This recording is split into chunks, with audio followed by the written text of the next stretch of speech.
DD2 তে একটা খেলা কোনো বহুদিন আগে দেখেছিলাম, সেখানে একটা ছেলেকে দেখেছিলাম যে দারুণ।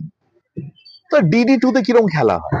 হ্যাঁ, মানে একটা নিস্তেজ নিস্তরঙ্গ দুপুরের মতন, কিছুই হয় না, যা হচ্ছে আমি কেন নামটা হচ্ছে। সম্ভবত আন্দাজ করতে পারি। হ্যাঁ, এই ছেলেটিকে আমি দেখেছিলাম এবং আমার মনে হয়েছিল এ বিরাট হবে, কোহলি সে। এবং আমি বুঝতে পারি কোনোভাবে একটা যে এ মানে ইনমে কুছ দম হ্যায়।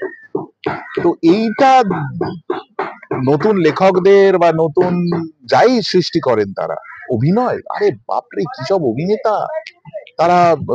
তারা হয়তো সিরিয়াল করতে পারত, আমি সিরিয়ালকে ছোট করছি না, আসলে এমন ভাবে বললাম করলাম, কিন্তু আসলে করতে চাই না। কালকে এটা নিয়ে হর্ষ ভোগলে বলছিলেন যে সব সময় এই নো ডিসরেসপেক্ট টু ফ্রেজটা is followed by a but. Exactly, এটা দারুণ। এই আমার খুব প্রিয় একজন পার্সোনালিটি আশা বলতে। তো যাকে তারা সিরিয়াল করছেন, করতে বাধ্য হচ্ছেন, কারণ সেখানে টাকাটা তো পাচ্ছেন। তারা তারা তারা নাটক করছেন, তারা সিনেমাতে সাইডে কোথাও কিছু একটা করছেন, বাপ রে বাপ আগুন।